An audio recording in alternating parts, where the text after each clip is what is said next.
ప్రతి ప్రభుత్వ కార్యాలయంలో చంద్రబాబు ఫోటో పక్కన తన ఫోటో పెట్టించుకుంటున్నాడు పవన్ కళ్యాణ్. నారా చంద్రబాబు నాయుడు చేసే తప్పులన్నీ పవన్ కళ్యాణ్ పై కూడా పడుతున్నాయి.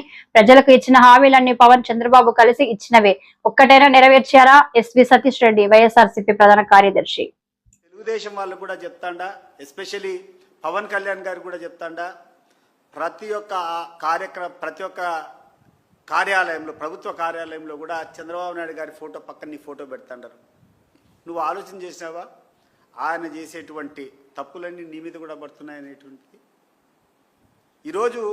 ఆ రోజు మేనిఫెస్టో ఇచ్చేటప్పుడు మీ ఇద్దరు కలిసి ఇచ్చినారు కదా. ఆ రోజు ప్రజలకు ఇచ్చేటువంటి హామీలు మీ ఇద్దరు కలిసి ఇచ్చింటివే కదా. ఏ హామీ అమలైంది ఒకసారి నేను అడుగుతున్నా. మీకే ఇంత దౌర్భాగ్యము ఒక చంద్రబాబు నాయుడుకు మీకు తప్ప ఎవ్వడికి దక్కలే. ఎక్కడే కానీ నిరుద్యోగులకు ఉద్యోగాలు ఇవ్వాలా, మహిళలకు మీరు చెప్పినట్టు 18,000 రూపాయల పథకం ఇవ్వాలా. ఈరోజు గ్యాస్ అన్నారు. మీకు ధైర్యం ఉంటే చెప్పండి, ఏ ఊరికైనా పోదాం. గ్యాస్ ఇప్పటి వరకు సంవత్సరానికి 3 సిలిండర్లు అన్నారు. ఎవరో 3 సిలిండర్లు వచ్చినటువంటి కుటుంబాన్ని మీరు చూపిస్తే మీకు సాష్టాంగం పడిపోతాం. మీరు సిద్ధమా? మీరు దానికి సిద్ధమా అని అడుగుతున్నా నేను. ఏ ఊరికైనా పోదాం. రైతుల గురించి డబ్బులు ఇస్తామని చెప్పారు, ఇచ్చినారా?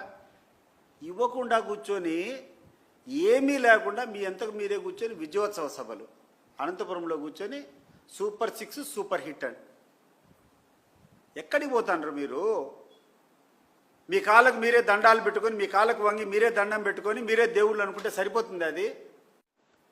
ఇటీవల కాలంలో జగన్మోహన్ రెడ్డి గారు 18 సార్లు ప్రెస్ మీట్ పెట్టారు.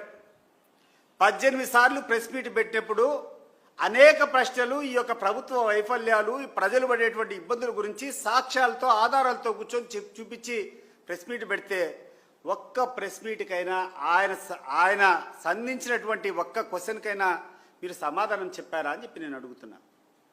ఒక్క ప్రశ్నకు ఒక్క ప్రెస్ మీట్ కన్నా మీరు సమాధానం చెప్పారా? చెప్పకపోగా మీ యొక్క పేడ్ ఆర్టిస్ట్నో ఎవరో ఒకరు ఉంటారు, మీ దగ్గర పనులు జరిపించుకునేదానికో లేకుంటే వ్యక్తిగతంగా లాభాలు పడేదానికి ఎవరన్నా కొంతమంది చౌకబారు వ్యక్తులు ఉంటే వాళ్ళతో కూర్చొని రకరకాల స్టేట్మెంట్లు. ఈరోజు ఎంత దౌర్భాగ్యంగా ఉంది, ఎంత దారుణంగా ఉందంటే, ఒక బీజేపీకి సంబంధించినటువంటి ఒక ఎమ్మెల్యే ఈరోజు జగన్మోహన్ రెడ్డి గారి గురించి, జగన్మోహన్ రెడ్డి గారి కుటుంబం నుంచి భారతి గారి గురించి మాట్లాడడము అసలు జగుర్పు వస్తుంది. ఎట్లొస్తాయా నీకు ఇట్లా మాట్లాడేదానికి? నాకు తెలుసు కాబట్టి నేను చెప్తున్నా. ఇటీవల కాలంలో నేను సన్నిహితంగా ఉన్నాను కాబట్టి నేను చూస్తున్నా. పులివెందులకు పోయి చూడిపో, వెంకటప్ప స్కూల్ అనేటువంటి స్కూల్లో 1,000 మంది పేద విద్యార్థులకు చదువుతో పాటు, యూనిఫామ్తో పాటు, బట్టలతో పాటు, పుస్తకాలతో పాటు వాళ్ళకు కావాల్సినటువంటి షూస్ దగ్గర నుంచి, సాక్స్ దగ్గర నుంచి అన్ని ఇచ్చేటువంటి కార్యక్రమం గడిచిన 10-15 సంవత్సరాల నుంచి భారతమ్మ గారి ఆధ్వర్యంలో జరుగుతుందో లేదో ఒకసారి చూడిపో. ఎవరైతే వికలాంగులు ఉన్నారో, ఎవరైతే మానసికంగా సరిగ్గా లేదో అటు పిల్లల కోసం అని చెప్పి 65 మంది విద్యార్థులకు విజేత స్కూల్ అని చెప్పి పులివెందులో పెట్టిస్తా ఉన్నారు. విజయవాడకు ఆమె వస్తే కూడా ఏ రోజు ఒక ప్రభుత్వ కార్యక్రమంలో పాల్గొనలే. ఆమె చేసేటువంటి కార్యక్రమం అంతా ఏంటంటే, ఇన్నటువంటి మదర్ తెరెసా ఒక అనాథ ఆశ్రమం ఉంది, ఆశ్రమం పోయి పేదవాళ్ళు ఏదన్నా ఉంటే ఆ పిల్లోళ్ళతో 4 సేపు కాలక్షేపం చేసి వాళ్ళకు మనోధైర్యం ఇచ్చేది తప్ప ఎప్పుడు చేయదు. ఆమె మీద మాట్లాడేటువంటి దౌర్భాగ్యం ఎందుకు దిగజారుతారు మీరందరూ అని నేను అడుగుతున్నా. సిబిఐ ఎంక్వైరీ అంటే, ఇప్పుడు సిబిఐ ఎంక్వైరీ కాకుండా ఏం ఎంక్వైరీ చేస్తుందండి? వివేక హత్య కేసు గురించి సిబిఐ ఎంక్వైరీ కావాలని ఈరోజు పేపర్లో నేను యొక్క స్టేట్మెంట్ నేను చూసినప్పుడు సిబిఐ కదా ఎంక్వైరీ చేసింది. ఎవరు ఎంక్వైరీ చేస్తారు? మరి సిబిఐ ఎంక్వైరీ చేసింది, ఎంక్వైరీ పూర్తి అయిపోయిందని చెప్పింది, ఒక నివేదిక ఇచ్చిన తర్వాత మీరు దాన్ని కమిట్ చేసుకొని కేసు నడుపుకోవాల్సింది పోయి మీరే ప్రొలాంగ్ చేసుకుంటా అలా వేరే వాళ్ళ మీద నిందలేయడం ఏంది? ఆదినారాయణ రెడ్డి గారు, నేను చెప్తున్నా, ఇంతవరకు నువ్వు అవినాష్ రెడ్డి మీద కానీ, లేకుంటే భారతమ్మ మీద కానీ, లేకుంటే జగన్మోహన్ రెడ్డి మీద నిందలేసేదానికి ప్రయత్నాలు చేస్తున్నావు. నేను కూడా ఈ కుటుంబానికి వ్యతిరేకంగా నేను పోటీ చేస్తానని వాళ్ళ మీద పోరాడిన, ప్రత్యక్షంగా నేను నిలబడిన అనేక ఎన్నికల్లో.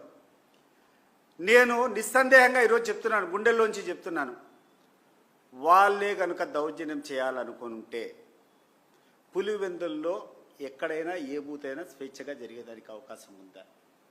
ఏ ఎన్నికల్లో ఏ బూత్లో అయినా ఎక్కడైనా అవకతవకలు జరిగినాయి, ఈ బూతులు రిగ్గింగ్ అయిందని చెప్పి ఎప్పుడన్నా మనం అడిగామా? ఇంక్లూడింగ్ బీటెక్ రవి ఎక్కడైనా కూర్చొని ఈ పోలింగ్ స్టేషన్స్లో అవకతవకలు జరిగినాయి, రిగ్గింగ్ జరిగిందని చెప్పి రీపోలింగ్ జరగాలని ఎక్కడన్నా కోరినామా? మరి అంత ప్రజాస్వామ్యబద్ధంగా ఎన్నికలు జరిపినటువంటి కుటుంబం మీద మనం అబాండాలు మోస్తాం. పట్టభద్రుల ఎన్నికలు జరిగాయి. పులివెందులో రాంగోపాల్ రెడ్డి నిలబడినాడు. రాంగోపాల్ రెడ్డిని చెప్పు, పులివెందులో ఏమైనా అవకతవకలు జరిగాయా? పట్టభద్రుల ఎన్నికల్లో అనేటువంటి 2-3 పోలింగ్ స్టేషన్, మండలానికి ఒక పోలింగ్ స్టేషన్, 2 పోలింగ్ స్టేషన్లు ఉంటుంది. మరి ఇంత నిస్వార్థంగా ఎటువంటి ప్రజలకు ఇబ్బంది లేకుండా పోలింగ్ జరిపించినటువంటి కుటుంబం మీద ఏదో ఎప్పుడో జరిగిందని చెప్పి 20 ఏళ్ల కిందట 15 ఏళ్ల కిందట ఏదో జరిగిందని చెప్పి నెపం చూపించుకొని ఇటీవల జరిగినటువంటి ఒక ఎన్నికల్లో మీకు కావాల్సినటువంటి కొంతమంది పోలీస్ అధికారులంతా కూర్చొని దుర్వినియోగం చేసి ఒక జెడ్పీటీసీ గెలుచుకొని అహంకారంతో మాట్లాడుతున్నారే. సరే గుర్తుపెట్టుకోండి మీరు ఎక్కడి నుంచి వచ్చినారో. పులివెందులో ఉన్నటువంటి ప్రజలకు తెలుసు, వాళ్ళకు ఏ కుటుంబం అయితే మేలు చేసింది, ఎవరైతే మేలు చేశారో వాళ్ళు స్పష్టంగా తెలుసు. ఈరోజు నువ్వు వైఎస్ఆర్సీపీ తరఫున జరిపి జగన్మోహన్ రెడ్డి గారి దగ్గర టికెట్ తీసుకొని జగన్మోహన్ రెడ్డి గారి పార్టీ అభ్యర్థిగా గెలిచి నువ్వు పార్టీ మారి చంద్రబాబు నాయుడు పక్షాన చేరి మంత్రి పదవి తీసుకొని అంతటితో ఆయన దగ్గర ఉన్నావా? నువ్వు చెప్తాండా? ఈరోజు చంద్రబాబు నాయుడు గారికి నీ మీద నువ్వు చేసేటువంటి కార్యక్రమం వల్ల నీ మీద సరిగ్గా చూడడంలే. ఈరోజు నీకు వ్యక్తిగత లాభాలు కావాలా? ఈరోజు నీ ఫ్యాక్టరీలో ఉన్నటువంటి నీకు అనేటువంటి